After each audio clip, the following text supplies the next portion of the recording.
how exactly did you change, like, or how exactly you learned this much about the internet stuff after af- after having that kind of life that you had?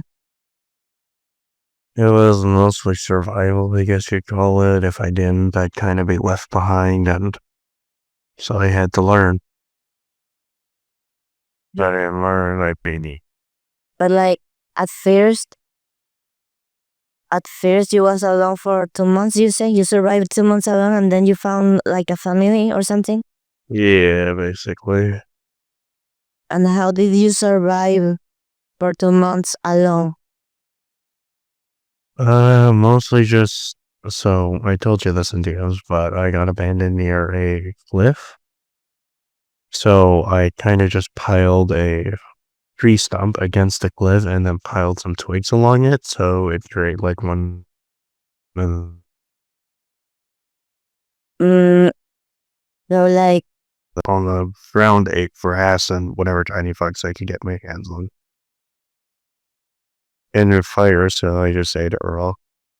did you have like any kind of training before that? You were a kid, so like how Oh, it's did 8 years old. yeah that's so how did you survive to that? I was 8 years old. I had to survive, so I did whatever I could, whether that was, well, I told you already, whether that was basically just throwing a tree against a cliff with some cost to my fingerprints and then drinking my own piss for water. I see.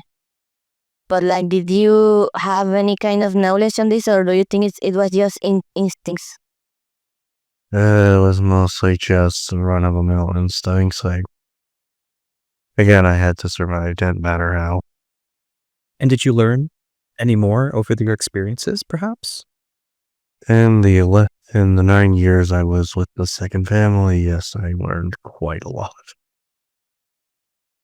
But like, you was a kid on the forest, so like, I guess I was it as a forest with some kinds of food in the night, I guess. Sorry, what? I think you that was like a forest with food and many stuff that help you to survive on the nature. Yes, and it was, yeah, it's kind of difficult to say because for the most part it was a random forest, and if you know where to look, every forest has a lot of ways to survive. It just matters that you have to look for it because most of the time people, because if they don't know where to look or aren't desperate enough, they aren't going to take it. Because I saw the show a while back where people were like, oh, let's survive in the forest. And they walked by so many edible plants while complaining about starvation, or like they were literally starving. And as much as it doesn't sound right, they refuse to eat bark.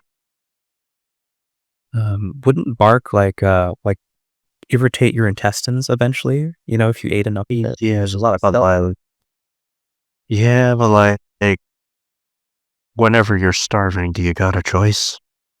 a good point. Yeah, maybe there are probably better barks to choose from, I'm sure, depending And on the area. one that One I will say, do not ever eat evergreen leaves. They taste like absolute garbage. Leaves or like conifers? Like the evergreen, the Oh, pine berry. trees. Oh, the pine tree pines? Why not? If you eat the green part, they taste like sap, get stuck in your mouth, and it just stays there. Like the taste stays there. I always liked the taste of it. I usually brew it into a tea and use it to like Yeah, like, mucus and whatnot. yeah, like teas are fine, but like eating it like just off the tree. Or you can make the glues with that too. The sap from conifers and pine trees. So you can. Yeah, very much so. But how did you know? How did you know which plants you can eat? For example, like, or you just tried anything and you survived with luck? Ate it, didn't throw up, seems safe enough to eat. Bruh. But like, And what about like risks like a snake, maybe tigers? Did you see any of those? Hikers. Um, ate a few snakes, ate a few bugs that I now know were kind of toxic. Explains why I was throwing up. But no, I didn't see anything bigger than a coyote, and the coyote kind of left me alone because, well, I honestly don't know. Maybe it was because I smelled so bad. Okay, I think, do you like if you can go to the past and change this experience, will you? Fuck no. As much as it was a time where I wished I was dead, that only, again, lasted for 2 months. And then after that, it was kind of just, I mean, I already told you my second family. Yeah, they found you. Very, So like you say you don't regret because that way you found your second family, right? Your real family, if we say it that way.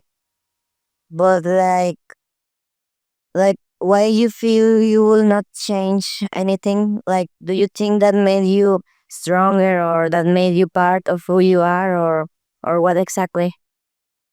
honestly, no matter how I look at it, I always was going to end up this route one way or another. Because anyways, my family didn't really accept me no matter what. So no matter what, even if I did try to change the past, like, the only thing that would change was me. It's like, great. It's a good way to I have to pretend. Now I have to get a fucking Oscars pretending to be normal, and you know how that goes. Yeah. Like how much can I ask you about your first family? I mean, there's not much to say. Born in China, they kind of were just a regular Chinese family. Found out I was gay when I was 6 because I thought I could trust them. Turns out I couldn't. You're Chinese. You live in Canada, right? Yeah, I always wanted to go to Canada when I was younger, so for my 8th birthday, they took me there and I was pretty happy. I ended up somewhere north, and then we went through a lot of hiking trails because I was an energetic kid. And then I told them, hey, I need to go to the bathroom. And they pointed me towards a cliff to piss on. And then when I turned around, they weren't there. Do you know if that's something frequent on Chinese parents or is that just bad? I say, I don't know. And do you know what? Hmm. Do you know anything about that family after you left the forest? Okay. Here's the thing. So when I was in the forest, there was a group of 13 people. By the time I left, everyone but one had passed away. Uh, it was from old age. Before any of you get any ideas, it was from old age. Straight, we're old. Not starvation, not anything. They survived better than me in the forest. It was from old age. They fought in World War II. They taught me everything I knew. It was from old age. However, one of them who was younger, who was kind of the same as me, they picked up too, and I still keep in contact with them. Is Hey, he's still good. I think he's up in Saskatchewan or something. lovely. But like your parents are the ones who abandoned you, right? Yeah.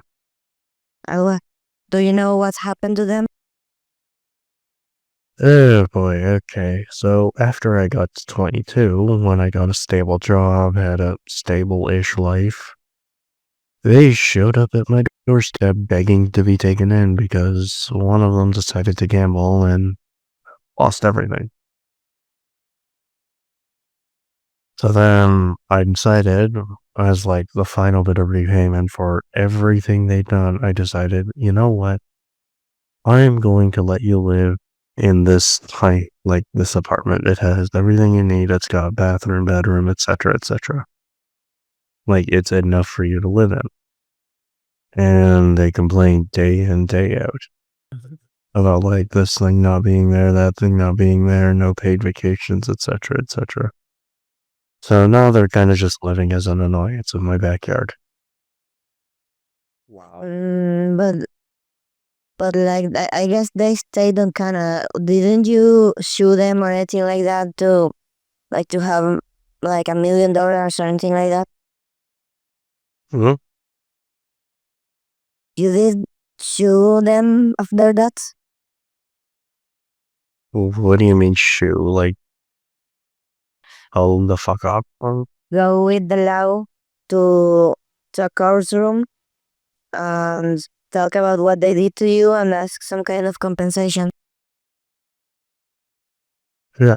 First off, they didn't have any compensation. Then I couldn't care less at that point. Like, it happened, like, what, 14 years ago? I didn't care anymore. That is a long time. Like, it was just great. You're here now. Take this shit and leave. Get out of my life. Uh, what? What did Mele say? 14 years is a long time. Sure. And when you found or when that set of family, what? Are you okay? Yeah, sorry. I'm just a bit sick right now. Why? If I No, you can't. okay. About the second family, like how did they found you and how did you feel on that moment? So this goes back to when I was living in my little hut. I finally made a little fire. Don't ask me how. I just kept hitting rocks together and it worked eventually. So I made a little fire and that created smoke, and then they found me using that. That's wild.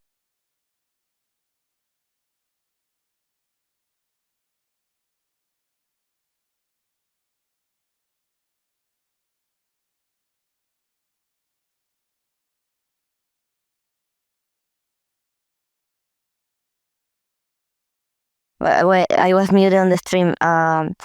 So that's the reason that family was the reason on why you will not change the past if you can.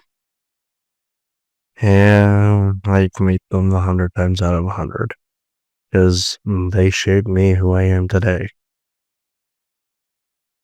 Yeah, it makes sense. Like maybe when people live bad experiences or terrible experiences, traumatic events, that can help to find your nowadays friends or family or to make you who you are right now. So like I guess in that sense, you like what that it happened to you in some way.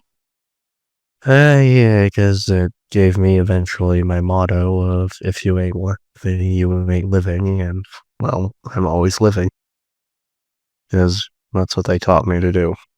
No matter what, if you aren't laughing, you aren't living, and you should always be living. Yeah.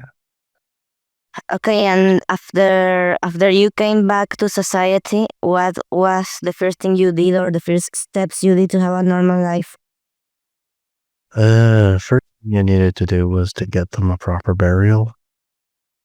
I couldn't move on unless that happened, and then after that, it was mostly just learning the times, like what people said, what people did, and the types of like speech they used, etc., etc.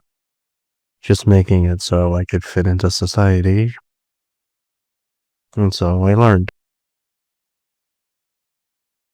And what about like how maybe you don't understand this question, but like it's something many people think like how you at your age 49 like how you do memes too much you are really familiarized with the internet like was it easy for you to adapt to that modern stuff? Fuck no. I spent I spent 2 years learning what humor was. And now essentially that just provides a backbone of what I consider as humor, and then I constantly look online to see what people find funny, what people are memeing about, so I can just follow suit. Skibby toilet. Skibidi toilet. No, but like you learned a bit more about the memes like in 2020 when the big Chungus was a meme, right? Something like that. About my namesake. No, this wasn't a meme actually. This was because I found people constantly talking about how fat cats were named Chungus. And then I remembered how I used to be called a panda, so I was like, alright, fat panda. Big Chungus. If And then I found out that was the thing, so then I was like, Big Chungu. big Chungu, but like your character, your art style, or some stuff related to your avatar, online stuff.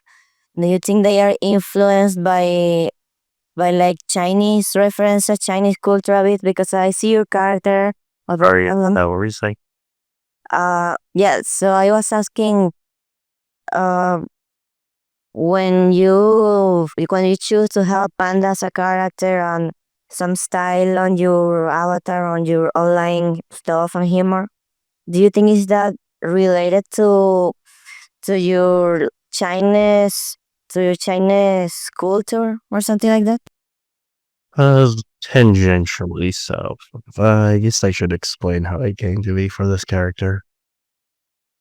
So first off, this character was drawn with help from B12, XS's artist.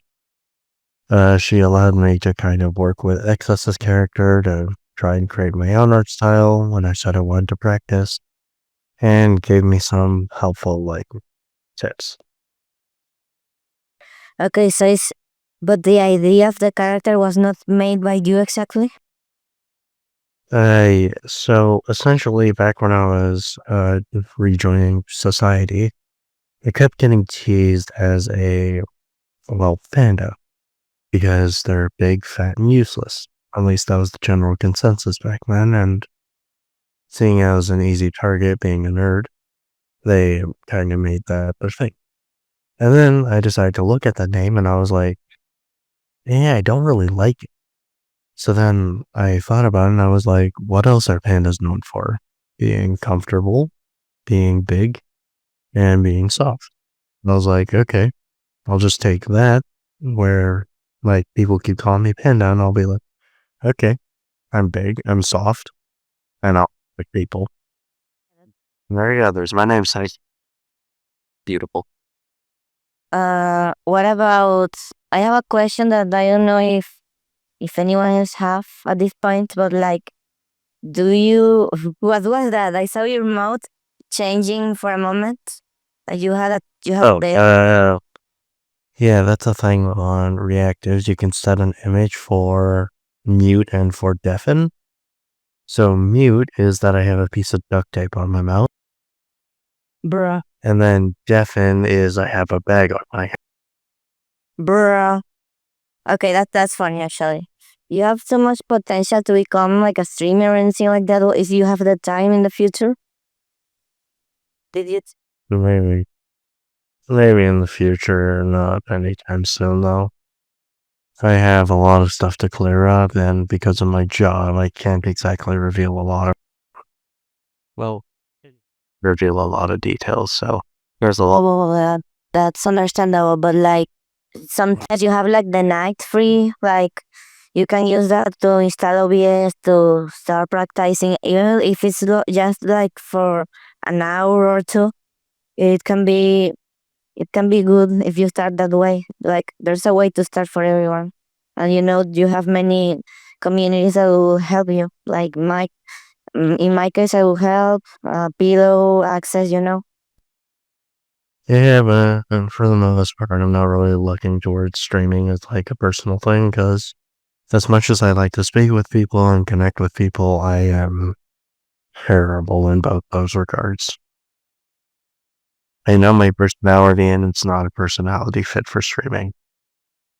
but that's normal. Like that's really normal because see, at first when you don't stream too much, sometimes you need to learn how to talk to the void or to talk to a microphone. Like you, it takes a lot of time to get used to that. And like when you come to the streams or something like that, like there's a way to practice.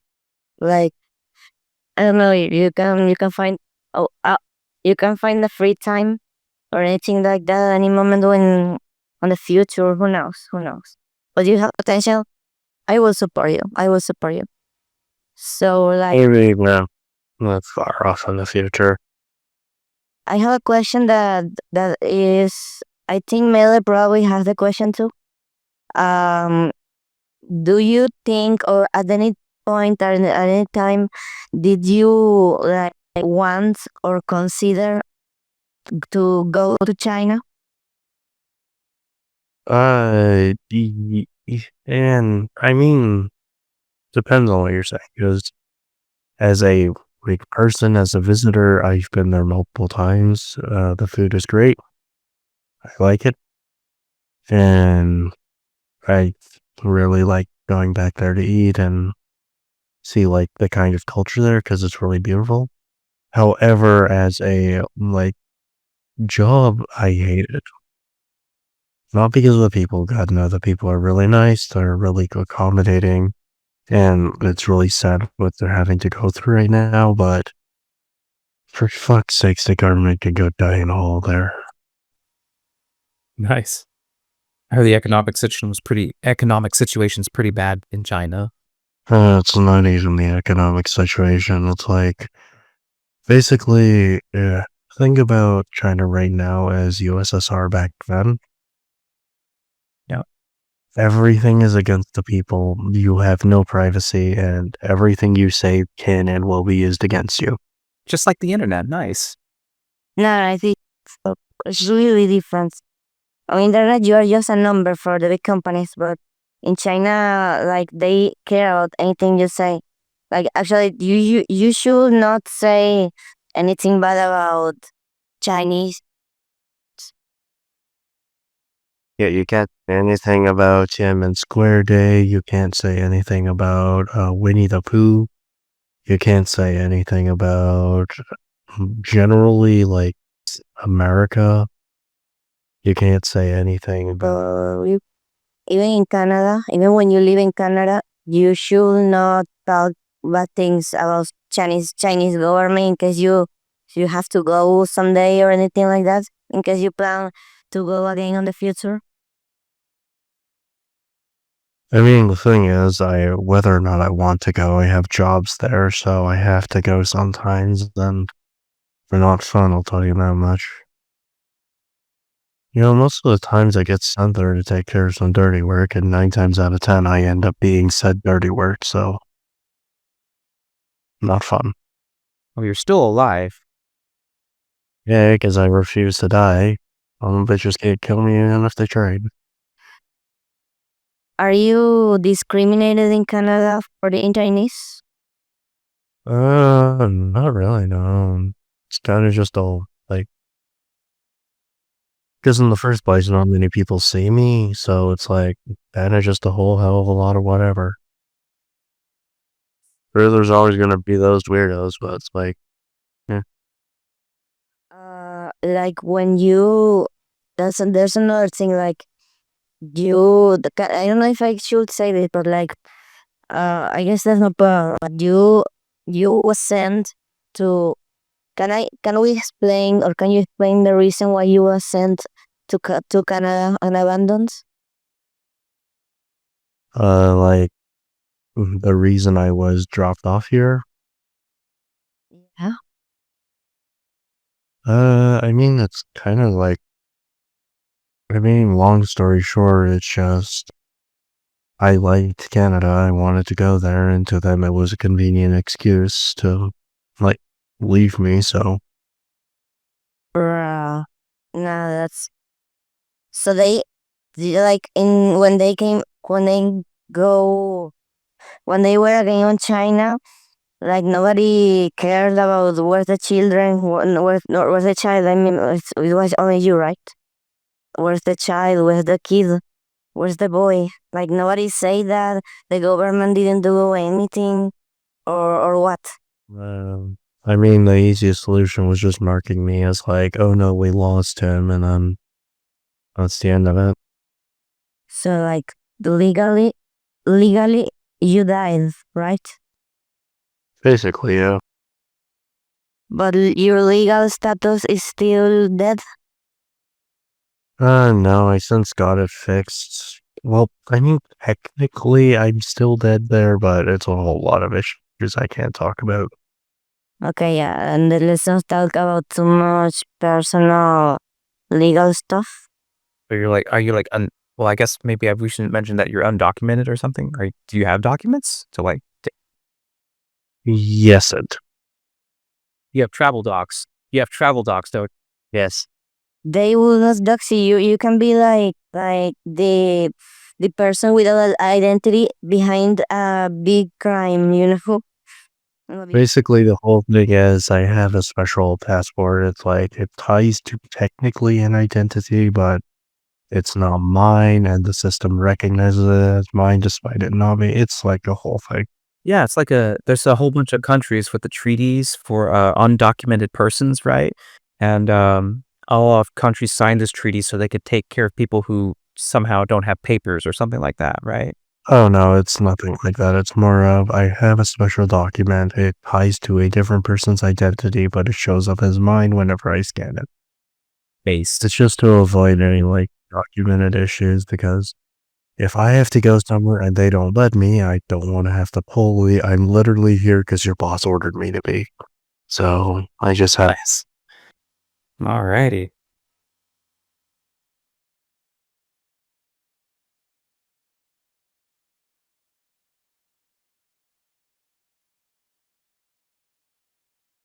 Okay, I was muted. No. Like, do you feel this is related in any way? Related? Oh, yeah, you know? Oh, you mean trauma from like having to do it? No, not really. Like, but like, do you think there was, like, related to something that you said on the end? Do you think there was some kind of homophobia related? Oh, it was probably homophobia, like, because I told them I was gay 2 years before they did it. And they still don't accept it, so it's like a whole hell of a lot of things, but in the end, it's kind of like whatever, what choice do I have but to accept it? Okay, I have a question, but Mele and Chungu, I know you both will, but I myself, we will, don't answer angry to this question, okay? What do you think about religion and how did it affect your life? Religion sucks ass. Agree. Um, for me, it's basically just a group of people who can't, accept being not, like, the top, so they kind of just make themselves the top, and then we're kind of left to just deal with it. But you think, It's mostly just a bunch of old men pushing ideals that nobody wanted to listen to, so they cried and moped about it into a book, and then people are now just taking it as truth. mm, but like, how do you think it affected your life? I just want to say I burned my first Bible. What? Wow. Nice. The first time I got a Bible, I burned it. Yeah, but I guess it was like hard to deal with that, you know, discrimination, hypocrite ideas. I wish we can invite my girlfriend here someday to talk about that. She's really expert on these topics. Like she really knows arguments with religion. She's really focused with like the problems of religion. Like he's I don't know if I should say. No, I will say it because because you know her. But like his dad is a really good person, but like he uses religion. He's homophobic except with his with his children, let's say, or well, not the children, more like adults now, you know. But like when he knows the religion will affect negatively someone on his life, it's like he like it's not too coherent on that aspect. Like he only applies it when let's say one church they say eating chocolate is bad and you will go to the hell, but in other church, huh? What? You cut off for a second. Okay, so let's say there's two churches, and one of them, if you eat chocolate, you go to the hell. In the other one, if you eat chocolate just sometimes, it's okay. But if you eat it too much, you go to hell. So like, it's not congruent because it's like two levels on that thing. It's like it's like two two levels of radicalism. And like there's people who tries to believe that, but they are not coherent with that. They don't use the logic. They just depend emotionally on religion. You know, Millie. I also want you to talk about that if you want. Like, what's your experience with religion? Oh boy. So I mean, I grew up, in like the Midwest, right? So I was just like, I went to like a Methodist church, right? Um, if you ever see Moral Oral, it's very similar to that, although they the character Clay is quite an exaggeration to what it was in real life, in my opinion. When you're a child, you look at your parents as the pinnacle of what you should be or become when you're very little, you know. But I would have to go home. I'd have to memorize Bible verses. Otherwise, I'd get my things taken away. I couldn't play things like Yu-Gi-Oh, or they made an exception for Pokemon. That's a miracle. In my case, Sonic and Pokemon were from the devil. Yes, yes, and I think every time I swear, they would wash my mouth out with like soap and water and stuff. It's yeah. Up with that. And then use bleach. That's even worse. Well, bleach in your mouth. Uh, that's too much like knowledge. That's too more radical. But wait, that was some kind of Chinese religion or was the same religion from here? Um, my parents believed in the Chinese religion before coming here, and then they started believing heroin. So it was a Chinese religion, not like Christianism or Catholicism or anything like that, right? It was, but then it became Catholicism because I don't know, something about the community. I don't know. I never paid attention to what they were talking about. Interesting. I always thought it was weird how people would just convert from one religion to another. Maybe they felt some sort of sense of community there or something. Because the church people gave them free shit, so it was like, douche.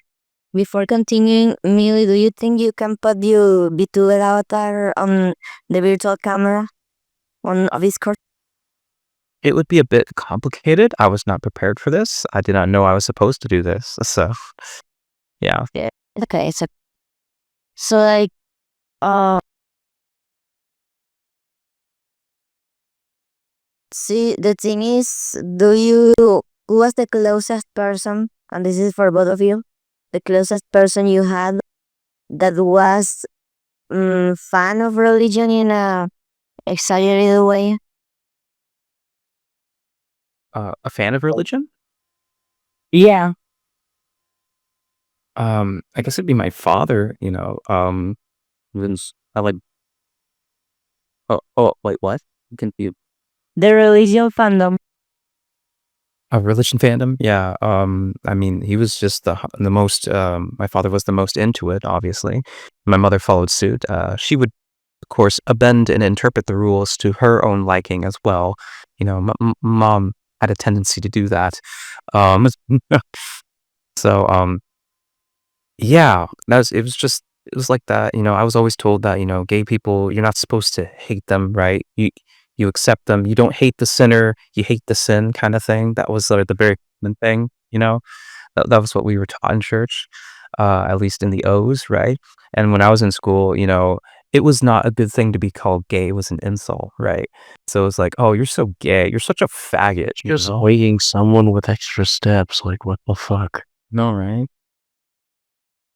Yeah, religion is like they say, don't judge, don't hate, don't judge, but they are the ones that judge more the people. Like in the Bible, you don't find anything related, for example, to gay or trans people. There's only one part in the Bible that is actually a bad translation. You can find the original one. I missed something totally different. I think it was the Sodom thing or something like that. Oh, there's a There interpretation. one singular verse where they were talking about how a man shouldn't do a man as they do a woman because that would be an abomination. That has nothing to do. That has not. First off, that was a mistranslation, and second off, the original translation was that a man should not rape. Mention, all right? But because of a mistranslation, it turned into a man should not do a woman as they do another man. So yeah, like the Bible just says, it just says God made the man and the woman. It was Adam and Eve, right? I think so. So like that has nothing to do with the fact of gay people existing, or like gay people is not trying to find a gender, but like well, we see the only argument to homophobia is like God made male and female, and God wants them to have children. But like, and that's another thing. Like they use religion against people who does not believe on the religion. But like, yeah, it's annoying. It's really annoying. But at least like I feel we are living some kind of age where discrimination is starting to disappear. It still exists a lot, like, but like in the 70s, the legal difference between black and white people in United States disappeared. So it took time for people That's to actually anyway. Officially anyway. so like it took a lot of time to people to accept black people. The same thing happened in like the 90s with gay people approximately. And now I think there's not too much homophobia if you compare it to, for example, transphobia. Transphobia is like the thing the thing we are living now. We are living the face of the world, accepting trans people the same way they accepted gay people, they accepted black people. You know, like I think we're still living that age right now. Maybe so. Does make things more complicated for the government, but it's Yeah, but like when I see homophobia, I see a lot of transphobia. Like my brother, like The thing is, well, I forgot. Wait, like okay, yeah. So like, we're living. I forgot. Sorry, I forgot. Uh, anyways, Mele. We're sorry for gore. Thanks, Dan. No, Oh, thanks, Dan. I was making fun of he's Pan Dad. I was just making fun of him a little bit. Mele. Why are you gay? But you don't say I'm not gay. like you have. Was You had to scream it. You had to scream it. very wrong. You say it. Thank you. Thank you. I needed to hear that. I needed to hear that. Aw, I hope it makes you feel better. Well, do you have any question about the surviving experience in the forest of Chungu? I have so many questions. Like what was the most important skills that you like learned from that family? I mean, I'm sure they had plenty of learning experiences for you. Hunting, improvised weaponry, and generally just making a fire no matter where you are. What would be the slam piston rods were a very available resource. I The mud on a board working. What was a slam piston rod is basically where you have. God, I need a diagram for this shit. You have like a little tube that goes into an closed-ended chamber. Like the German grenades. If you if you hollow out one of those grenades and then have like a piston that goes into that, and then you have like a little bit of flammable material on the end, you could have like sap or something, like flammable sap. You just put it in and then you slam it in, and then when you slam it in, essentially all the air compresses super quickly. It heats up and then it lights a little like bit of sap on fire, like a diesel in. and then yeah, technically yeah, and then like there you go, you got a fire. Now I'm gonna find a picture for this for you. Picture of what you say. It's called a fire. A lot of people call it a fire piston. Fire piston. Like Minecraft. Never seen that before. I've seen bow drills. I've seen magnesium strike blocks. Yeah, these. Okay, what Um, use? Oh, Currently they're made out of metal. I'm just gonna send it in general 1-2 text. Currently they're made out of metal. When I made them, you could whittle down like a piece of wood with a rock and then create like a one-use one. So Wild. It's got like a little O-ring around it too. yeah, well the O-ring is mostly just to make sure air doesn't escape, so it's like an airtight seal. However, if you whittle it down with wood good enough, you could create like a design where it like just doesn't have any air seal. So yeah, you could also use like sap or something to close the edge. Like just enough air so it can ignite, right? Yeah, because all you have to do is compress the air. It doesn't really require that much air. It's just the more air you have, the better chances of it getting set alight. I see. So there's like there's the perfect seal amount, right? Air to fuel ratio. And I mean, this is the thing: is we're in a forest. We don't have ratios. We have things that work and things that don't. Sure. So like this, piston, the fire piston. It like they just made a design where there's extra air because it's like it's not like it's going to set the fire out. So why not just have extra air? Sure, it compresses less and like it causes less heat buildup, but make sure you got enough air and all that's ready.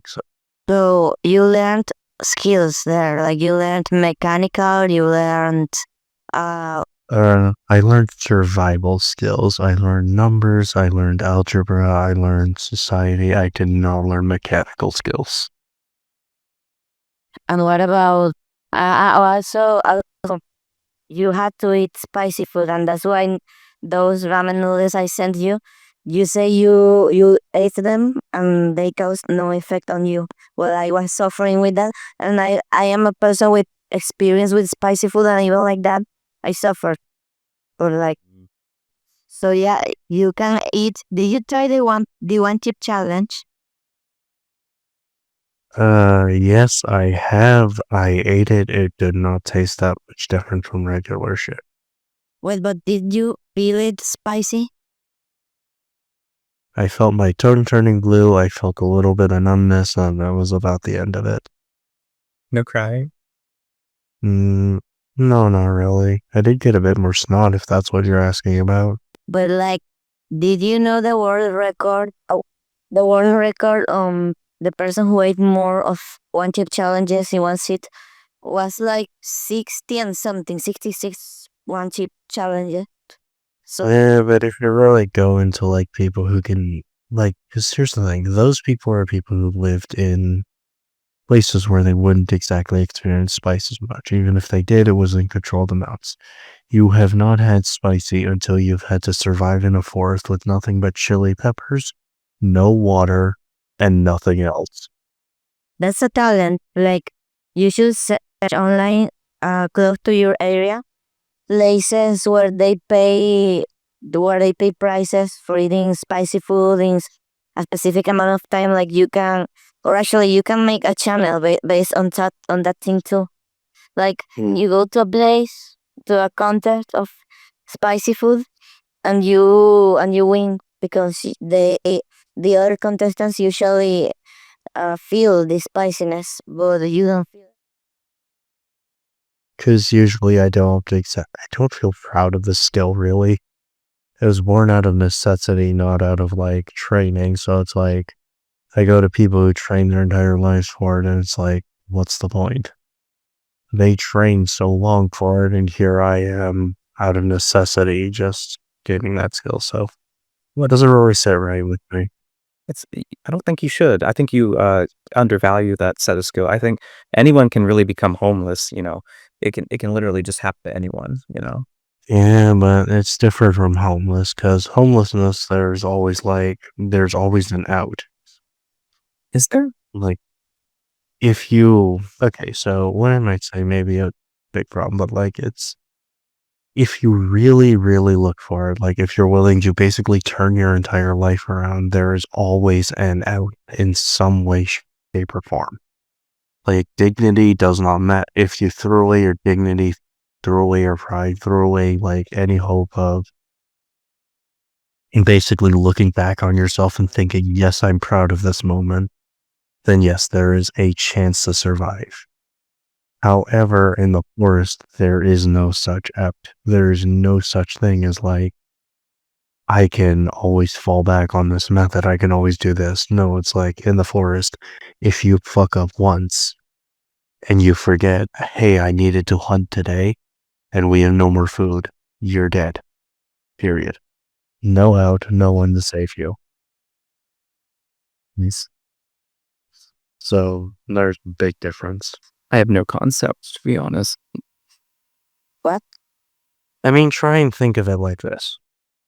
You ever played a game where it's like, you ever played like a game where it's like you can't have any like retries? Like there's no such thing as a retry. I don't. Well, maybe. I have never played such a game. No, Minecraft has hardcore Minecraft has a lot of ways to retry. Here's the thing about Minecraft. You could be sent back to nothing and you'd still be able to come back. What I'm saying is, like, once you fuck up once, there is nothing but a death spiral waiting for you. Yeah, there's actually a game that if you pay for the game and you die, you never respawn unless you create another account. But yeah, I understand the point. I understand the point. Actually, hold on. Let me send you a game. If you two know the name, you'll know what I'm talking about. Ever heard of the game Don't Starve Together? I've heard of it, yeah. Yeah, I know it. It is a survival challenge. It's basically the same experience, except it's still forgiving enough. Yeah, I guess when I say I have no concept is you could tell me all about what it's like and I still wouldn't get it. It would not register in my mind. Yeah, because experiencing and living through it are two different things. Yeah. That's what I was trying to say. Exactly. It's basically the same. Yeah, like when I play Don't Starve and there's nothing. Wait, is that game like hardcore? Like you die and you restart from zero, or how? It's like, and Basically, it depends on what settings you use, but at the start you can choose endless or survival. Survival is if you die and you don't have like something to revive you, you're dead forever, world gets deleted. And endless is just as long as there's still some method to revive you, and there always will be, you can revive even if you have to start back. So what I'm saying, Have you ever been in a situation where you thought you were going to die? Starvation. Too many times. You know, when I was talking about pepper spice, I refused to eat peppers because I didn't like how they were spicy. I almost starved because of that pride. And so I gave up on it. I threw it away and I was like, fuck it. If I'm going to go dieting, at least I'm not going to die of starvation. And then I had to eat them. No water, nothing to help cool my mouth down, just pain after pain for days on end. Hey, how are you living if you don't have water? What do you mean? Because again, I was drinking my own, okay, you promise not to throw up I won't. snot and piss. Well, whatever you got. Yeah. You were it. Yeah. The land, you do a bit of animal blood like then too, but yeah. So the most valuable skill you're taught was that fire piston thing? Nothing else? Not how to gather food or... I mean, other than that, it was mostly just survival of what is and isn't allowed, what you can and can't pick up, what you can and can't eat, what is safe and where is dangerous, but all that's mostly situational, so not really gonna do you much good. So just for context, we're streaming on my channel about the Chungu's experiences with surviving on the forest. Full of what is and isn't allowed, what you can eat, so eat, what safe and where. It's fine, I'll understand. So yeah, it's understandable if that was your only resource. Like there was some famous case. I think Netflix also made a movie about it, that it was people who had to survive for like a month or two on or 3 months or on the snow on a place where the plane fell. Some people died, some others survived, are still alive to talk about this story, Are like their only resource to eat was to eat the dead bodies of the others because they had only small chocolates or small cookies with chocolate. Yeah, I heard you, but these survival stories are a dime a dozen. If you really look for them, you can find them anywhere. Yeah. I told Spoon Lane wasn't really too impressive. Did you see that one? I've seen many like it, and honestly, I'm kind of just because they glorify it so much. They nitty gritty bits of it, but it's so much better than it should be. And I know they don't want to put the participants through it No, or through the actual conditions, but it's you can tell. no, believe me, in this specific case, the real survivors that are still alive, they were really careful with what we are not actually. The directors removed a scene of something that really happened in real life, just because it was not easy to believe. Like that's the problem actually. Well, the thing with these kinds of stories, you never truly get the full picture. Because there's always things they can't show. There's always things they can't see. There's always things that aren't going out. So no matter what, you aren't gonna get the full picture with this kind of stuff. Yeah, but this is from the perspective of those who survived. Yeah, but even then, you said it yourself. They had to put out some parts because it wasn't stuff they could show, and that's where it goes wrong. That's why you'll never get the full story with these kinds of things. Yeah, the story, they cut it. There are parts that they can't include because nobody knows what happened. But there was another story happening at the same time because on that movie, one of the parents of one of the people who actually survived and is still alive, the dad was a celebrity, and it was thanks to him that they were able to find them. Like for the spring, there were cameras a lot with the survivors, They took a lot of pictures. They have a lot of evidence of that. Actually, everyone thought they were dead, but they are alive after.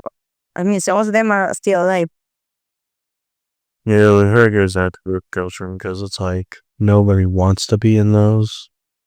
Because as much as it seems like a story, a beautiful like scenery, something that can only happen once in a lifetime, the chance of ideal life, like nobody who's ever gone through it would wish it onto someone else. Starving to death. Not even that, like just the desperation. Oh. Desperation itself, like the question. Man, Oh, it's like, okay, let me say it this way. Imagine going to bed one night not knowing if you'll wake up tomorrow. Like if you'll be able to open your eyes tomorrow, if you'll be able to lift your hand tomorrow. Imagine that going through your head right before you fall asleep.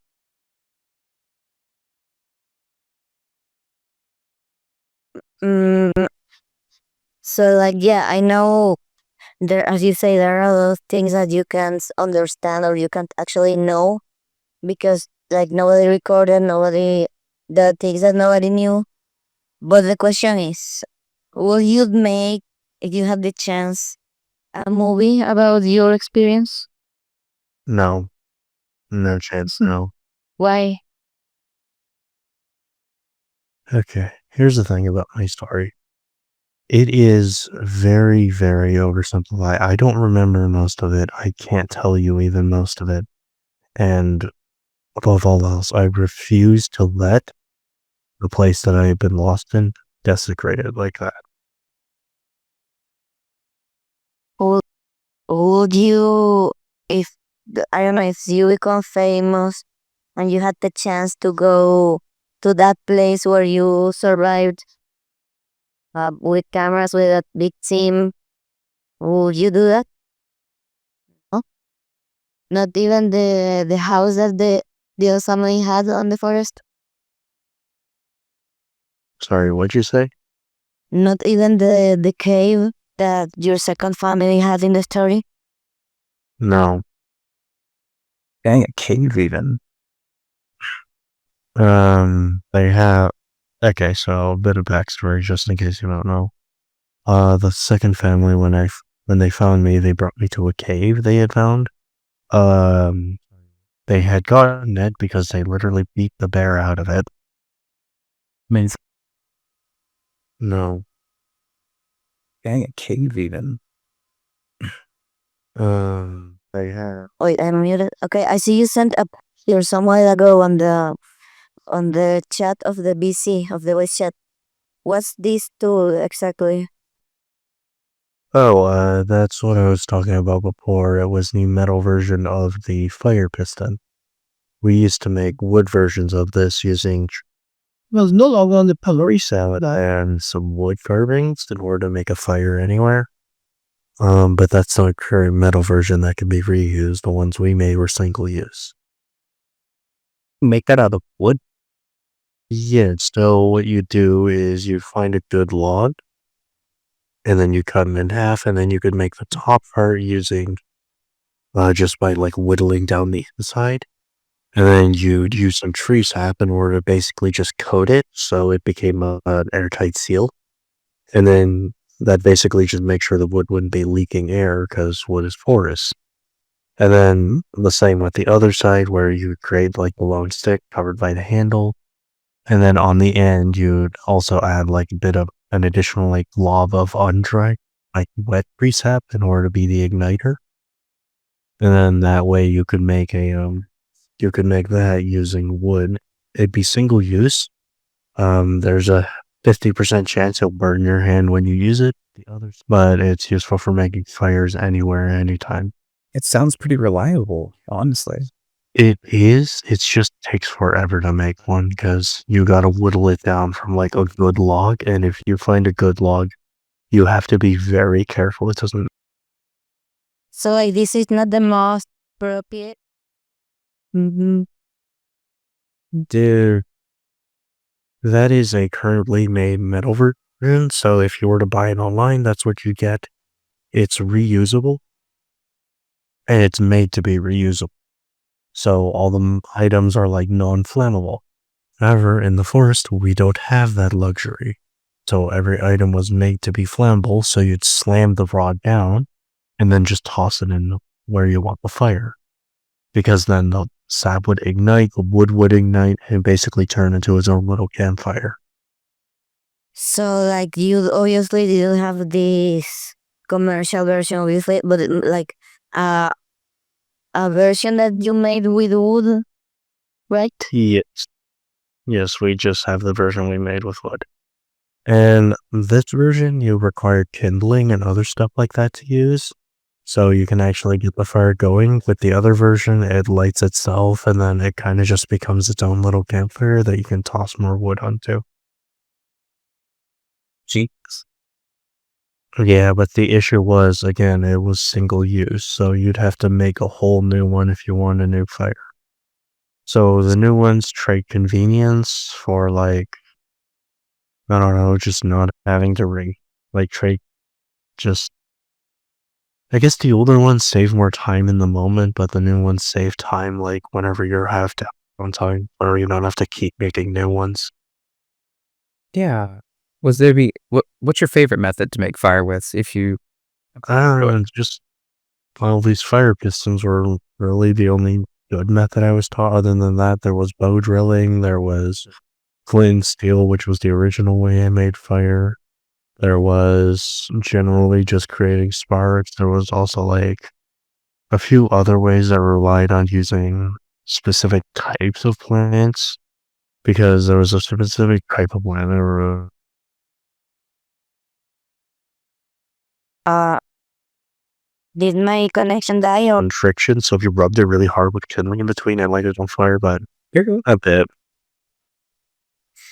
Yeah, so like that's another thing, the tools, like you don't have a way to create these tools that come from factories, but you had to create your own, like your own version. But like this was before finding the second family. This was after they taught me how to make a fire piston. It was a long process filled with a lot of failures. I remember though that I have, or like why that family was living in the forest there. Well, about that actually, they fought in World War II. I remember telling you. And they had been given land grants where they could basically take a piece of land. However, they originally lived in the forest as a kind of like group family, so they kind of just denied it and returned to the forest. So like and me, No, not exactly. It's just more of they all started living out in the forest and they didn't want to leave it because they liked it, so they all went back. That's wonderful. According to them, there should have been one more to the group, but he didn't make it back, so. that's another thing. Like they didn't have the like a shop to buy things. Or they didn't go to society. I guess no. No. But to make it all themselves, hunt themselves, gather themselves. So what did you do with the clothes? What do you mean the clothes? Like you use the same cup with a weapon or No. We made our own clothes out of animal leather. The clothes I was wearing were basically rags within a day, so Wow. was kind of like barely. Yeah, and the animal skins were surprisingly comfy. Like mix a bit of sap in, and it kind of becomes like just tough leather, I guess. Oh, Sam? I thought they used springs. I feel like you. It's feel like they use sap for the joints rather than like fibers, so it's kind of easier to join them together like glue rather than weaving. But like I guess you found like after being with that family, they had a better water sources, like on a river or anything like that, or they purify the water or how. Yeah, they had like a water purifier. They had like a few cones set up. Hold on a second, I need to cough. After the drinks rather than. Bruh. Okay. Anyway, you. Apologies. No problem. No problem. It's fine. Everyone counts. Jesus, okay. Anyway, as I was saying, they had a funnel, which they had like a little bit of horse leather at the bottom. I think it was like rabbit fur or something. And then they put on a bunch of like sand and rock, dirt and rock, and then they'd filter water through that. And then once they filtered it through, it went onto like a little half pipe, where it then flowed into this little stone basin they made. And using that, they basically baked a clay pot, and then they used that clay pot in order to boil the water. Funnel. And generally, if you wanted to drink, you had to make your own trip down to the stream, fill up a giant like jug, and then go back and boil the water. I've always wanted to try that, to be honest. Sounds like fun. It kills your lower back. You don't use your knees? Try carrying like 7 kilograms up a hill. It I guess doesn't matter what you use. I have, actually. Yeah, I've carried several items up hills before, so. From Forest Wood Hill. Well, I have carried water up a mountain before. It's like lower back for sure, and it's only on like one side, and then if you switch sides, sometimes the other side starts hurting, but Generally, it's just not fun. yeah, I guess that could make sense. A pump would have been nice, huh? A long of the Well, so when you lost contact for 2 months with society, did you start becoming crazy? Did you start hallucinating or that kind of stuff? Not really. Maybe it was because I was a weird child, but for the most part, I don't know if it's a lot of things children do, but I had a sort of like defense mechanism where I created a small world in my head. Oh, yeah. I previously I showed a scene that from the movie Castaway where did you that movie where there's the ball Wilson that the guy Wilson is like his friend. A volleyball with a handprint on a, no, it's nothing like that. So, if you've read before, I probably haven't told you already, but I write books in my free time. Generally just, I, I kind of publish them on this website, and it's like a fan fiction website. And I usually write them under the guise of a fan fiction, but that's kind of just what my worlds had become. It's just like worlds of these, and then whenever I guess it's kind of like a way to put it out there where it's like the little world that kept me sane is just now out there as a little book. Probably haven't told you already, but I write. So like when you say your own world, like it was nothing with hallucinations as you say, but more like oh No, it was more of a story from beginning to end. So it was like, I don't even think I can draw any parallels to modern books you might know. It was a really old book. There was a really old book I liked.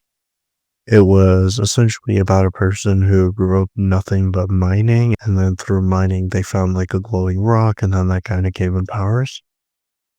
I don't even think any of you know about it. And essentially my brain just went into like reimagining that world over and over about like all the different things that could happen, all the different things that could go on, blah, blah, blah. Just endlessly. paranoia on what was going to happen. No, it didn't get any paranoia or something like that. It was generally just like, it was generally just what is and isn't there. So like was it like a mechanism to from your brain to try to not be crazy on that situation? Probably, yeah, given the circumstances. It was kind of just like, it was kind of just there because humans are social creatures, and we wouldn't exactly like be able to survive without being able to talk with others. I guess it was my brain of way of keeping me like able to at least talk with something, even if it was in my head. Um, but but yeah, how's like your mental health after that experience? It's going. It's fine enough for me to work. It's fine enough for me to do things. So it's kind of just existing now. It's like something I gotta keep an eye on, but for the most part, I don't have to worry about it. Like able to at least And what about your physical health? Did you have sequels on that? Oh, yeah. say this top to bottom. How? It would take way too long to list here, but long story short, my body basically got abused the entire time because welcome to survival. So it basically was just running on fumes the entire time. And so that caused a lot of problems. As soon as I stopped, like, my body stopped having to deal with it. Mm, but like, did it at least give you resistance in other things? It's very hard to get me sick. I know exactly why I got sick this time, and it will continue to happen until I build up a resistance to it. And it basically don't even know if I can say this. Yeah, well, I'm just trying on easier territory.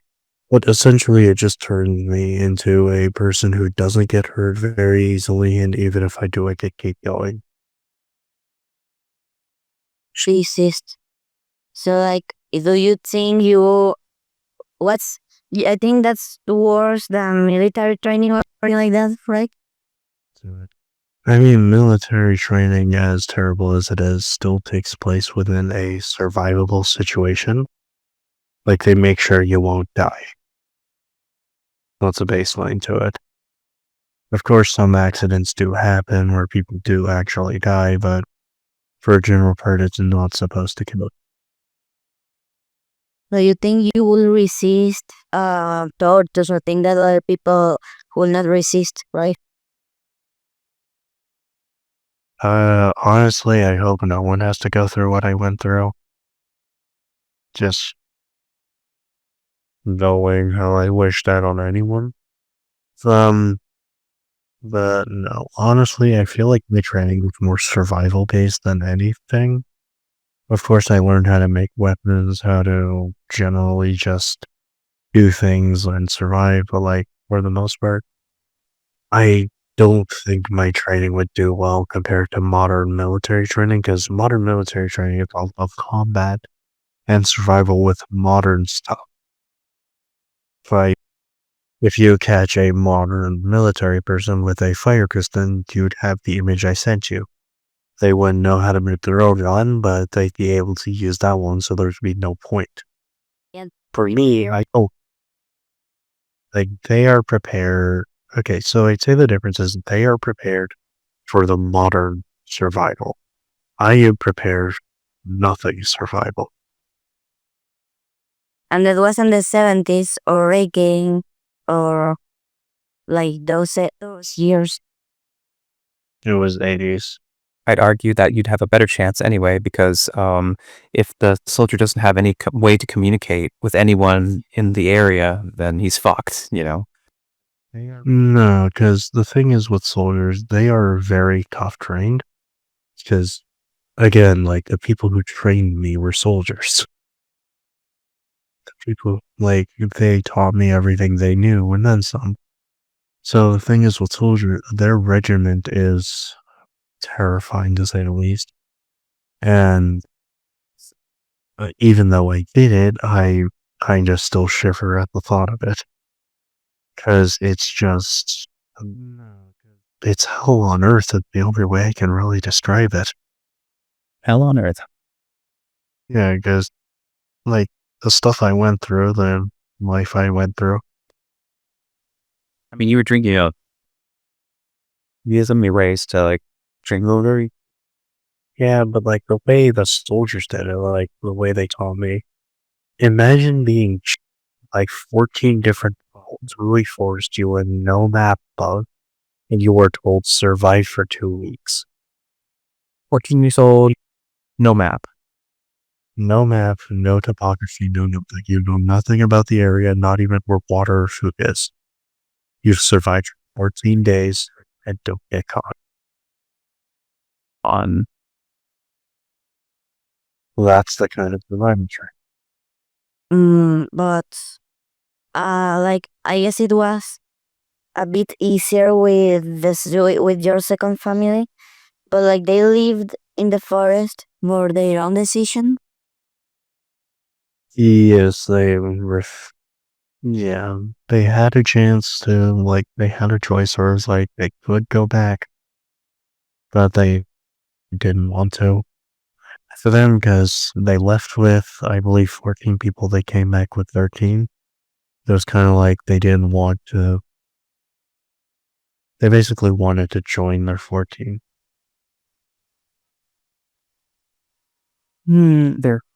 they're 14. What do you mean? Remember I said a bunch of them went there, one of them didn't come back?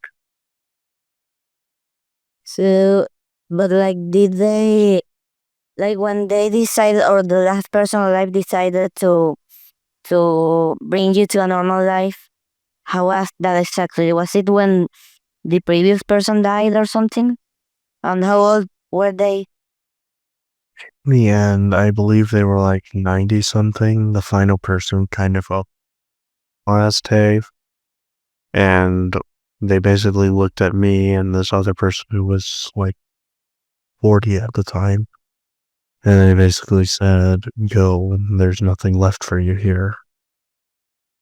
And then the next day they didn't get up. They didn't open their eyes again. So,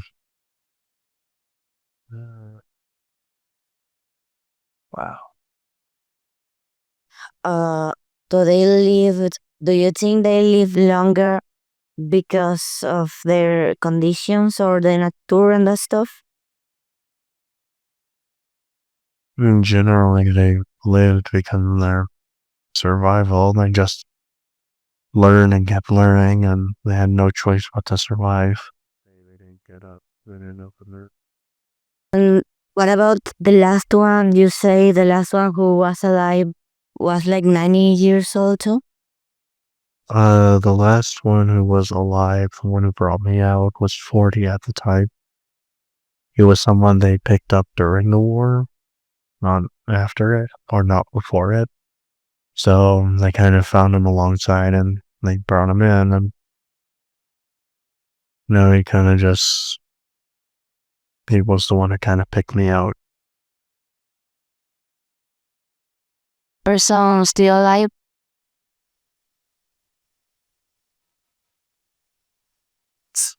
I believe they are alive still, yes. They should be in, as I said before, I think they're in Saskatchewan hunting deer. Yeah, it will be like, do you talk with that person? Yes, I keep talking with them day in, day out, because it's like, what else am I gonna do? Want to kind of pick me out. So, like, how many time did it take you to leave the forest and find the society? Only one time they prepared a map for us to leave the forest with. Who made them up? The person before they died. But like when you left the forest, it took like a day, 2 days, or what? Oh, it took about a week for me to leave. But we had to find the trail, follow the trail, and I think they lengthened the trail by making it like more twisty and turny because the map didn't really follow it that well, but we managed to get out. Is it true? Is it true that if you walk in a perfect line in the forest, you eventually find the exit? Uh, yes. but that also requires you to walk in a line and not get lost.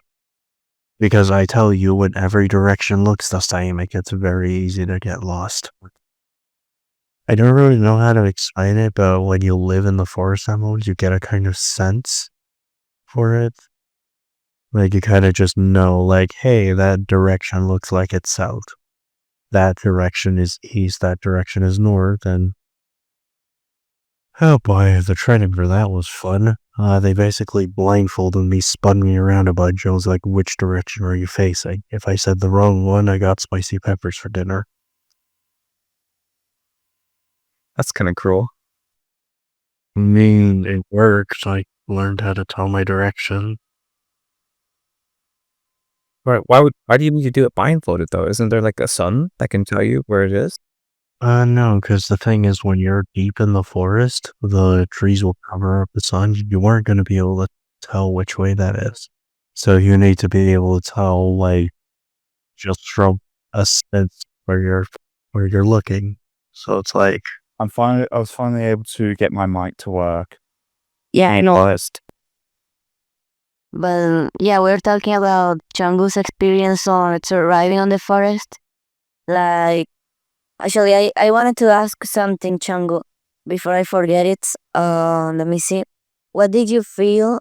What did you feel when you came back to society? Was it like hard to adapt to it, or what emotions you felt? What were you though?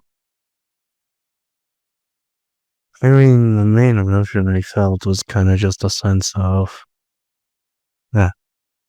peace. Like, because before, every time I ever felt anything, it was always like I had to run from something. Like, I never had a moment to just unwind. And the first thing I had to learn to do when I was back in society was learn how to unwind, Or to what? learn how to relax, basically. Must not see monsters in every shadow. Not even that. It's like I'd have to learn how to, like, not constantly be on guard for anything that could ever happen. That's practically the same thing as seeing monsters in the shadows. I had to run from something, though. Like I never had. By the way, Cloud, we are streaming this in case you don't know. Um, so yeah, like I know, like it's too different to live in a place like the forest than living in a place like, I don't know, the society with places to relax, a bed, you can buy everything. Like like I guess you appreciate the small things in life a lot more after that, right? It depends on what you mean by that, because yeah, it gets convenient, but like there's still times where I feel like it's just, why do you exist? But do you regret at some moments? Yeah, I regret leaving the forest at some moments, but I'm also happy to, like, finally be able to move on with life, because I still go back there sometimes. I now own that little, like, area. And then I just do once a year, pay my respects. Feel like just, um, I'll just summarize it as voluntary, sentence. Yeah, I regret leaving the forest.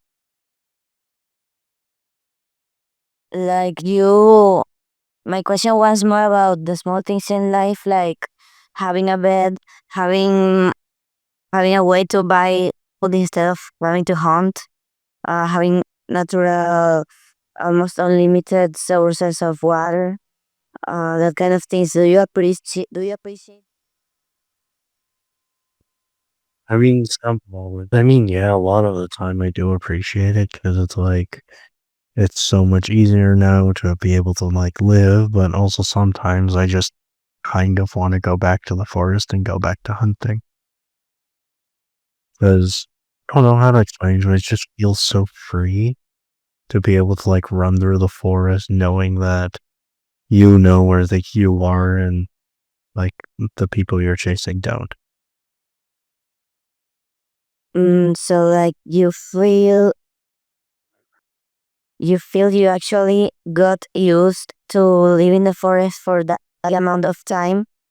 So you like sometimes you miss it a little bit or something like that. Is that what you're trying to say? I mean, yeah, like I lived there for so long, it'd be kind of weird if I didn't miss it sometimes. Knowing that you know where.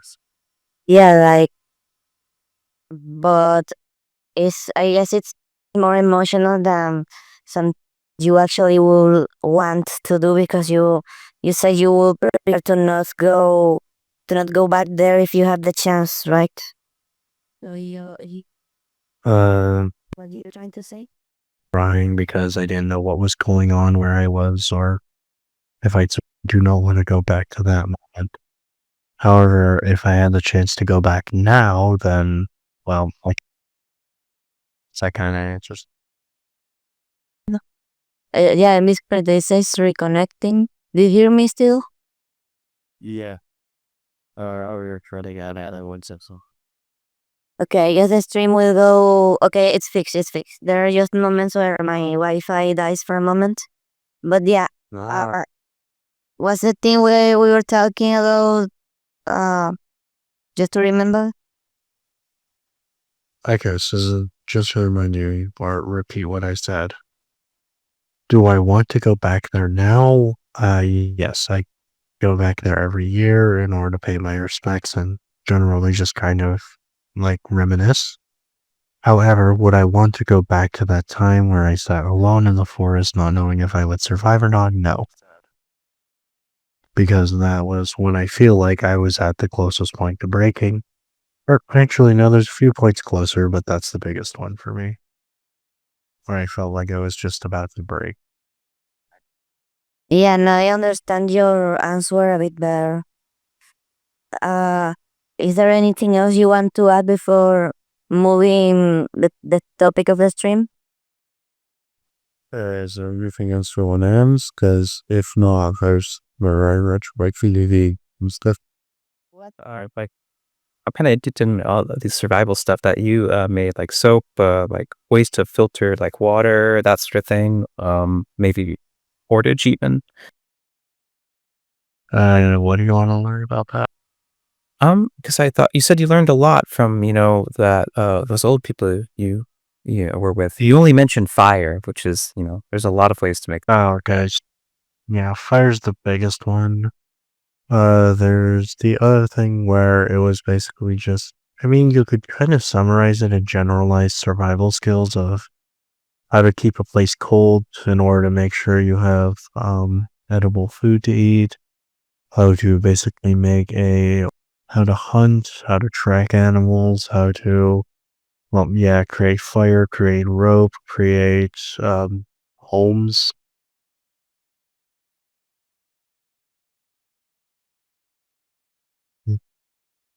Well, that's the No, wolf. But closer to like just thatch huts, basically, or teepees, I guess you'd call them. You'd basically just take trunks, slam them into the ground, lean them against each other. You could use 3 or 4, depends on how many corners you want. And then you could layer on top of them animal skin, thatch, and other stuff like that in order to make a proper home. Heck yeah. Ever make diesel? No, I had learned a bit of chemistry from them. And if you want, I could teach you how to make hydrazine, which is rocket fuel that. I don't want to touch hydrazine. That's a carcinogen. But maybe one day I would be interested in working with dangerous chemicals if I have the proper equipment. Yeah, but essentially hydrazine, that's pretty simple. Just electrolyze hydrogen and nitrogen together, boom, you get rocket fuel. Hydrazine, that's a hydrolyze. I heard it was something you could do with ammonia and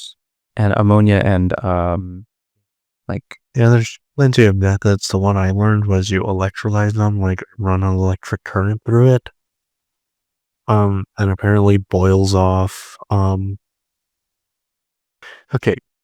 I mean, the better way I want to explain it is you piss into a bottle, you run electricity through it, and then you add the other stuff, and it makes hydrazine. I just looked at the chemical formula recently, and I was like, oh, so that's how they made it with electricity. And okay, I'm not too sure if I remember it correctly, but I might use ammonia, but Would it be better if it was aged? Would it be better if it was aged, maybe? who knows? I think so. Listen, you see how they told me to make it? How they told me to make it was you piss on a bottle, run electricity through it, and then throw in this bunch of shit you should never touch. My gosh. Nice. Boom, rocket fuel. That's really cool. That's really cool. And then maybe you might be able to make other things from that. Like I learned I could make soap from ashes and fats and whatnot. And then I'm learning, I can use the same process to do diesel. And then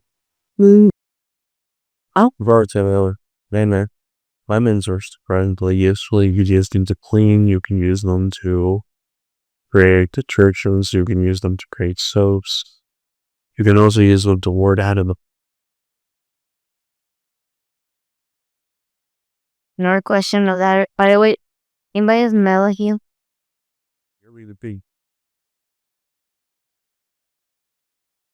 If you're merely at a bridge, you could cut like a little slit to your lemon and thrust it in front of an animal that squeakies. So, always there. It's really whether coyote or bear, because they're always like, you know how strong their scent smells? I imagine very strong. From several miles, I've heard. Yes. Now imagine if you got point blank with lemon juice. No matter what, they are always going to be stunned in some way, shape, or form. And then you run. Because you got an angry bear on your tail, you might as well run. What's the closest thing to technology that you have there? It was mostly their brains. It was basically like survival Google. Yeah, well, I mean, technically, like a system to purify water is some kind of technology, you know? The closest electronic system we had. I don't think we had one.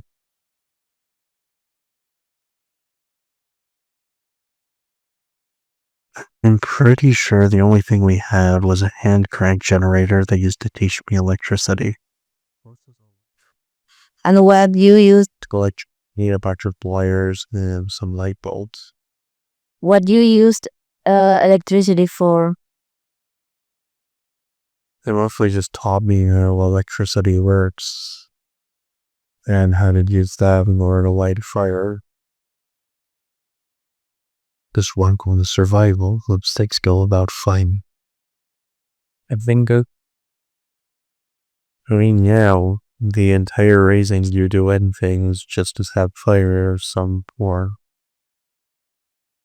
Because, like, with fire you can cook, you can disinfect, you can generally survive, you could, like, see. Fire is the most useful tool right next to rope. Which is also it's immutable introduced to a bank rope. Millie knows how to make a rope and soap. I do ropes and soaps. Most of my stuff is just learning how to remake civilization, and I'm surprised fire can really remake most of it. Yeah, that's why I invited you here, because you're the kind of person who likes to make its own things for everything. Like if you want coffee, you create a coffee machine, like things like that. How to remake civilization. Yeah, really. Coffee is pretty simple. You just pour it over bean water, Grind it up. Yeah, you just grind it up, pour water over it, call it a day. Yeah, it doesn't need to be that complicated. It's literally bean juice. I love my bean water. Can I say something? And also say that different areas you need different types of techniques to survive. Different things are like in abundance. Just like I live in Australia, and a large majority of Australia is outback or desert, so very inhospitable places that are just filled with sand and shrubs mainly. How do you get water? You don't. you got wood and you got, I believe, if you dig up plant roots, you then squeeze some water out of them. These plants, most of them that are in Australia, they don't have enough water. They're practically just dead bushes that are somehow alive. Okay. So you got animal blood.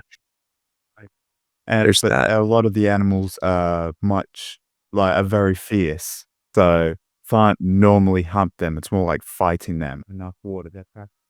Chungu, what's the weirdest thing you ate? Oh boy, okay. Who wants to get onto this segment? Name an animal and I'll tell you if I hate it or not. Squirrel. Eaten. Worm eaten. Roast worms are pretty crunchy. Oof. Is there a better way to prepare them? You could also, I mean, not really. There's only so many ways you can prepare a worm without it blowing up in your face. But if you poke a little hole into its front and then roast it, it gets kind of crunchy and tastes like the crisp. So it's like whatever. Elephant. Yeah, if you Wait, is it for real? For a moment, for one moment, I felt like a dumb asshole asking that because I thought there were no elephants there, but apparently there are. Oh no, there are no elephants in Canada. I ate one after I got out of the forest. What about poop? It was a pretty normal thing to eat during the 2 months I was stuck there.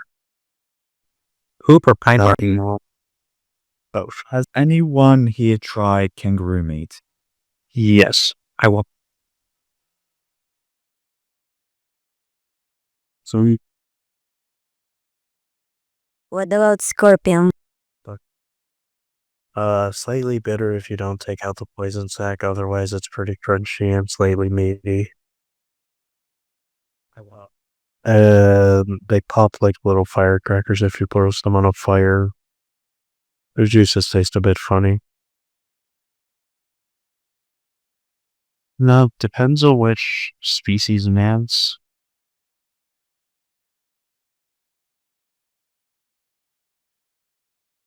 Funny how. Roast them on a fire. Funny as in they kind of just tasted like a little ball. And I don't know how to explain it better. It's kind of just like it tastes like how do I explain? Sour, savory, umami. Do you have to cook them? Kind of just tasted like a little ball. They have to. Depends. Do you want poison? True. What about spiders? Did you eat spiders? Yes, quite often. Snakes? Very good source of protein, slightly bitter though. Snakes are very common here in Australia. Reindeer moss. Wait, Cloud, are you from?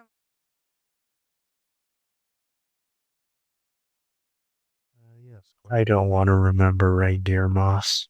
That bad, huh? Cloud, are you from Australia? Yes. And is it true that there are there poisonous animals everywhere?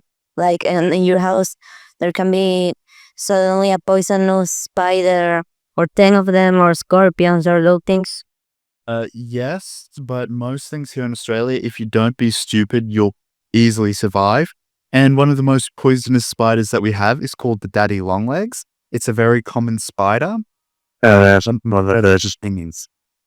Because its fangs can't puncture our skin. When I was a kid and I noticed SMG4 was from Australia, I thought he was going to die. And now he made Glitch Productions. SMG4, the people behind Glitch Productions, Digital Circus, but they started making Mario 64 parodies. I thought everyone in Australia would die. Nah, that's not going to happen. Actually, right in Australia is lower than that in America. So Well, yeah, as long as you aren't stupid in Australia, as long as you don't go poking a hornet's nest in Australia, you'll be fine. I mean that literally. No, But like, did you uh from Australia? You said I forgot the thing. I mean Chungu. But like, what kind of animals there were on that jungle or forest? I mean, foxes, coyote, or the occasional deep. Hmm? Yeah. really, they ate you. They ate me? Would you eat a fox? Oh, I don't know. Maybe it was because I didn't want to starve. Wow. He was a very dumb fox. It was a very smart fox. It took me 2 days to catch her. They ate. Funny story about that, actually. This was during the time where I had to start learning how to catch other animals. And the first one I ever caught was a snake. I ate it that day. I did not remove the poison sac. I threw up the next day. Was the fox. So they told me to go capture a fox. And I ran out thinking it was going to be easy. 2 days later, I was hiding in a fox burrow carrying a rabbit leg in order to try and lure it out, and it kept eating the rabbit leg and then fucking off right when I came. It pissed me off so much the day I finally caught it, because the way I caught it was that I had an entire trap set up. Like, there was a small gate at the start. Like, it was made where it was basically a little wood fort, and then there was a small gate at the start and the chicken leg. So the fox went in, it grabbed the chicken leg, and then it tried running off with the chicken leg. But then because I knew it tried running off, it tried jumping the thing, but then the string dragged it back down. And then because of that top closed, the door closed, and it basically just became trapped. nice. No much that I came back with a fox and it had 17 stab wounds. What do you think about vegan people that hate people who eat meat and that kind of stuff? I mean, it's kind of like they're in a society which allows them to do it, and in that case, it's kind of like, whatever, sure, go ahead. You don't like it, you don't have to eat it, but like, don't just try and shove it onto other people, because, okay, the point when a belief goes from a, like, just personal choice to a projecting choice is the point where I say, no, fuck you. And so as long as they don't like try shoving it onto other people, it's like their own little personal thing. It's like, okay, whatever, not my problem. And what about like, would you work killing animals to sell them on supermarkets? Because there's people who I will like to eat meat and that kind of stuff, but not everyone will be able mentally to kill an animal to serve it on a supermarket or a restaurant. But I guess you will do that, right? Right? Personally, I wouldn't. Not because I'm scared to kill an animal. No, I had to get rid of that fear a long time ago. It's more because I can feel like it respects the animal. It doesn't respect the hunt. Do you think you will not work on something like that, right? They would not work in butchering because it does not respect the hunt. It does not respect the animal. You get an animal that's been dead and it's basically just has its life hanging on by a thread. It does not respect the animal. It does not respect the spirit of like going out, getting your own food and all of that. Just no. So no, I won't do it. And one last question, like, I guess after you found society, after you moved to society, like all the food tastes better here in society because they have like salt, they have all those things that you can add to the foods, you know? Like, did you feel that? Yeah, it was very good to taste all these kinds of tastes for the first time. It did take me a while to get used to them because I was used to everything basically being, um, I got so used to the taste of iron because of blood and all that. So it's kind of just, it took a while for me to get used to it, but now I'm used to modern day cooking. Because I was used to it. And what is a like? Would you go to an exotic restaurant to eat the things? First, the food before that was no, not delicious at all, right? The food was just the food was just like something you eat. It tastes like. I mean, for the most part, they did try to make things taste good. Remember, we were in a forest, there's a plethora of herbs everywhere. So there was always something that just, the taste I had to get used to was stuff like salt and sugar. You didn't have that in the forest. Stuff like rosemary, thyme, basil, you could grow that all pretty easily. You have to remember, salt and sugar used to be There was very always something, it just, the taste I had to get used to. I think my Wi-Fi will die at any time if it didn't die yet. Yeah, salt used to be like, yes, and sugar was the thing with copper. Like most of that stuff was reserved for royalty and the likes. Where did you get salt? Like, did you have access to salt water? Or No, the thing, I mean, yeah, I don't know where they got salt. I think they just had a giant fucking cube of it. But for my soul was essentially just like it was a very rare thing for me to get on my own. Most of the time though, I'm pretty sure they just got it from like the salt cave we lived in because the water came down. I think it was like saline water somehow. Maybe there was like some salt living in there was some salt formed in the cave itself that dripped down from stalactites. I'm not sure. But they had salt on hand. It was just like, it was very rare, and we never used it in cooking because they didn't want me to get used to the taste of it. Because it's not something you'd be able to get out there. But like, would you go to an exotic restaurant where they serve that kind of food you ate, but with their taste? Like there are restaurants that sell bunny. I don't know if fox. I have no idea, but I watch a lot of those videos. Yeah, scorpions. No, I wouldn't. And the reason is because, remember the person I told you they leave the forest? Every once in a while, I get a call from them saying they caught some exotic meat or other, and they want me to go with them to eat it. So I will need to go there. And But like, also, do you have pictures of that place, of that forest? so while sadly no, I don't. I The main reason is I don't want anyone to go there, like specifically for the reason of I was there.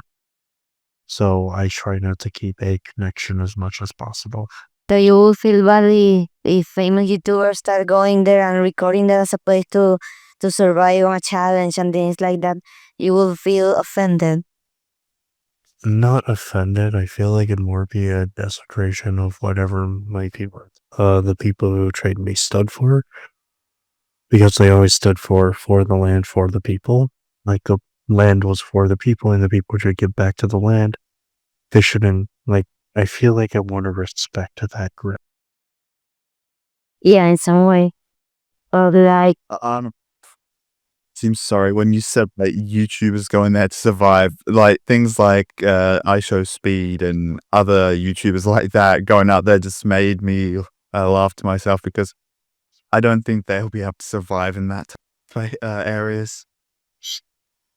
my nose is bleeding. Give me a moment.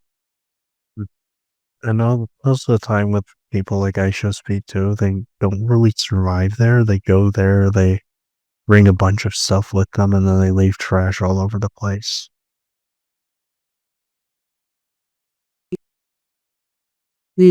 Or yeah, like every year I go there, like clean up the area, clean up like the forest, the camp, the place I lived before, like I clean it up. I generally just make sure there's no trash all over the place. I feel like if it became like a slightly famous spot and people started going there all the time for like survival challenges, and lose its beauty. Yeah. That's probably like is it like small wrappers that are like hard to notice maybe? Yeah. Like there'd be small wrappers, there'd be water bottles, there'd be like empty propane tanks. Oh my God.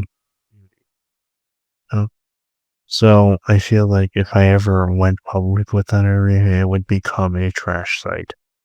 Like there's You're probably right. I've seen that happen to like whenever I was doing like van life. I'd see like it was kind of a thing that we all van lifers did. We would all try to make sure we picked up our trash because like if you don't do it, and I've literally had some Oh, do I made my nose to stop bleeding if someone knows?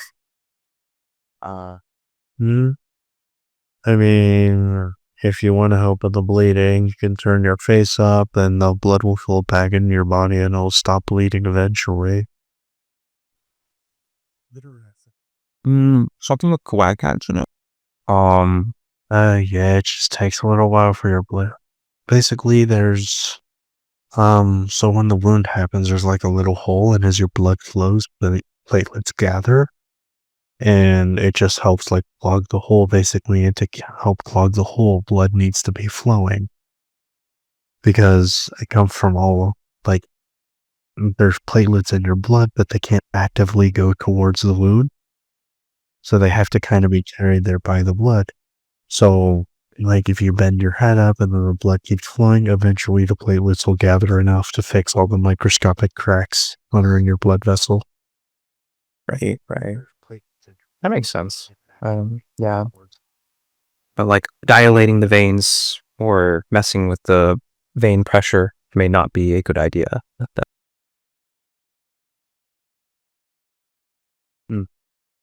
If your body is very sturdy, these things.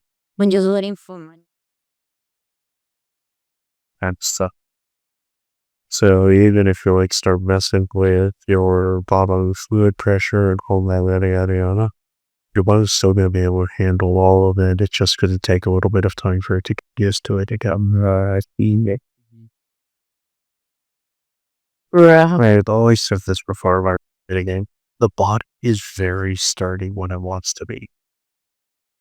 Or like, I was going to Like when you, Yeah. unless you hit it in a vital organ, the human body will refuse to die. Cool. Should they eat my body number? Note, this thing about it like this, okay? Your body can survive having its arm chopped off. Period. Like, sure, you'll go into shock and you'll bleed a lot, you'll feel weakness for a long time, and you'll probably never be the same, but it'll survive. You could get a very thick cut in your neck and still survive and get proper treatment. As long as you stop with bleeding, your body will take care of the rest. I think it's stop. You could get a hole through your box. I would now and have a hole through my ear. Yeah, I think the waiting stuff. I think there was, but yeah, I was going to ask you. Let me remember. Oh, I forgot when my nose started. Like, is it normal that I watch videos of food in China or Japan or Korea? They usually eat like scorpions, seahorses. Stuff like that. I haven't been there enough to say anything about that. Yeah, but is it normal that I see that and I want to eat that? I can't really say because that all depends on personal experience, but maybe Say no on a standard deviation. Yeah, I'd say no. It's not common. But like, no, I will watch that video with you after the stream if you have the time. And we should keep watching the North Korea video about it. But like, I think you will understand. I showed that video to my girlfriend and she understood why I want to eat those things now. It's a video about some exotic food. if we try really hard, anything can look delicious and make others want to eat it. But it's basically a question of fighting your natural instincts versus your like your brain basically. So brain saying you shouldn't eat that, or your natural instinct saying you shouldn't eat that, versus your brain saying it looks delicious. No, but they serve them on restaurants with sauces, with a lot of stuff. That's why I'm so curious. Yeah, that's the thing. It's basically a fight between what your brain defines as delicious versus your natural instinct of that is dangerous. Versus your brain saying it looks. I see. But is it a bad thing that I want to do those things? I wouldn't say so, but also I wouldn't be a good person to talk about this because I literally ate more vile shit than you could ever imagine. Both literally and figuratively. The folks that you ate had glasses? No. Okay, it was not melee. Okay. We didn't need access more. No. Maybe. But yeah, I will eat those things, honestly. Me, I ordered tacky lollipops. Lollipops made with takis. So yeah, like my personal preferences on food are a bit exotic, let's say. So, do you think anyone else will join the VC or nothing? We can start reacting to the Michael Jackson stuff. Millie wants me to convince him that Michael is alive. Like the video first. What's the video first? It say the same thing on the video. Yeah. Okay. I am sharing video on the voice chat. And then it says it go bad in order to try to miss the life. In any case, there are the chapter performers, so I hope you all have fun. Yeah, thank you very much for this time for talking about your experiences. If someday I need to eat something exotic, I ask you. Yeah, I ask you if I can. I don't know right now.